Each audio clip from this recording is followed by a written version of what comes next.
What up, everybody?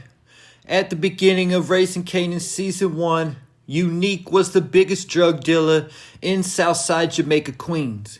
He was the flyest dressed player in town and even had a bulletproof whip. Guys wanted to be him, ladies wanted to be with him. But with all that said, Neek still wasn't the king of the city. He had a direct competitor, Raquel Thomas, who wanted the throne all to herself. Even Howard once told Neek, there can only be one king in a kingdom. Then Howard went on and told Neek that he was betting on him because there's rules to this game, and Raquel Thomas either doesn't know them or she doesn't care to follow them.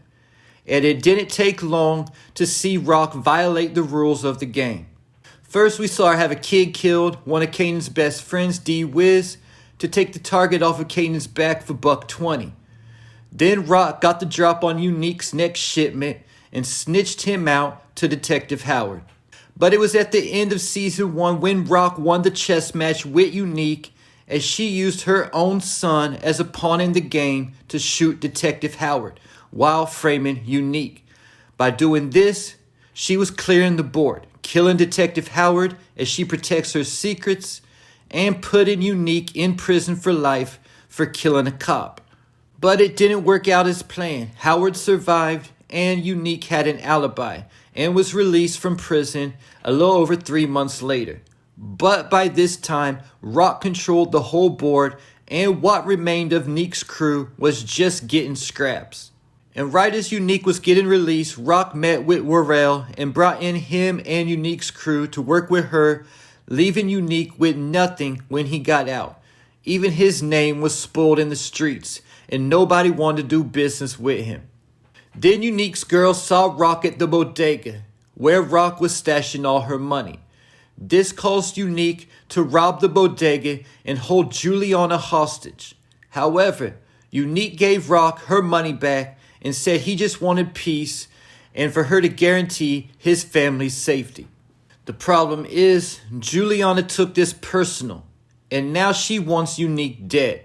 She kept pressing Rock about it, but all Rock did was bring in Unique to work with her and let him run Jersey, either though she was forced to do this, which I'll get to in a second. But by the end of Season 2, Juliana had enough, and she backdoored Rock out of her deal to take over as the Connect in DC and Baltimore, as Juliana connected with Tremont and Abraham herself. This led to a confrontation between Juliana, her cousin Joaquin, and Rock at the end of Season 2, with Rock even telling Joaquin that she can find another Connect.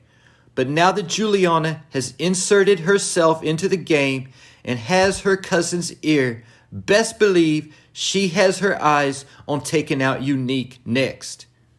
She is not going to forgive or forget what he did to her. She wants revenge. She could use her cousin's people to go after Unique, or she could even possibly use her new out-of-town connections, Tremont and Abraham, to go after Unique as well. Getting me to Unique's other problem, and that is Sal Bocelli and the Italian Mafia. Before Unique got released from jail, he beat down 3 guys at once and saved Marco Bocelli, Sal's son, in the process. When Unique got out, Sal had the utmost gratitude for Unique, and this is how Unique got set up running Jersey for Rock. But all that gratitude went out the window after Marco was killed. Sal called Unique over to ask him how Rock's operation worked. He wanted to know how many men she had, how it worked from top to bottom, all the details. But Unique proved again why he is my favorite character in the Power universe. Unique told Sal that would make him a snitch. Notice he wasn't even snitching to the cops, but respects the code so much he still wouldn't budge. But Saul told Unique nobody will ever know. Then Unique replied to Saul, but I will. This made Saul low-key threaten Unique by saying, you disappoint me, Unique, and I don't handle disappointment well. Then in the season finale, we see Saul didn't even spare Unique as the Jersey projects were rushed with hitters and Unique lost his boy, Warrell. but made it out alive, but made things worse with the Italian mafia because he didn't just make it out alive, he then went and saved Rock's life. So going into season 3, Unique will still also have a target on his back from Sal Buscemi and the Italian mafia right there with Rock and Marvin. But if Sal were to somehow find out that Unique saved Rock, that might move him to the top of Sal's hit list. Then you add the fact that it looks like Rock and Unique are gonna hook up in season 3. I don't know if they're going to be a couple, but it does at least look like they're gonna have some kind of fling. If Saul finds out about this, again, he's going to feel betrayed by Unique. Then add the fact that as Unique was saving Rock and walking out of her house, Detective Malcolm Howard pulled up with his son, Kanan, with him.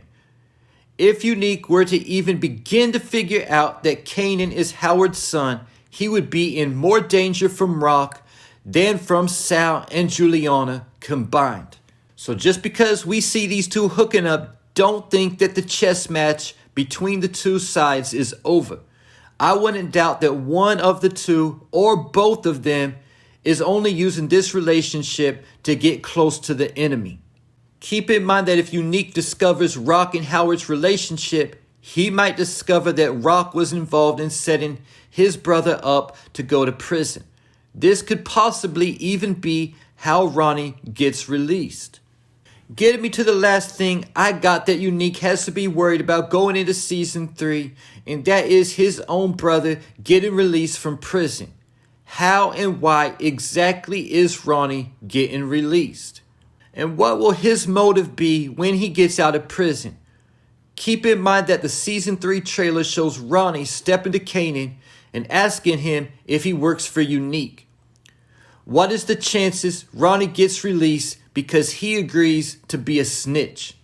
And before I go, we are supposed to find out who Breeze is this season. And I do think there is a good chance Unique is Breeze. I used to joke about this all the time, how Power was based off my life, just fictionalized for entertainment purposes. If that were true, then Unique would have to be Breeze, because Unique reminds me in every way of the OG who taught me the game. Even to the point when Kanan and D-Wiz were looking out the window at Unique in episode 1. I used to look up to OG Get It How I Live the same type of way. Other than that, I feel like Breeze needs to be a polarizing figure like Ghost, Rock, or like a Franklin Saint from Snowfall. If he's not, it will be a major letdown to all the Power fans. And the only character on this show I see on that level so far is Unique. And there you have it, why Unique is in danger in season 3. Leave your thoughts, theories, and predictions in the comments.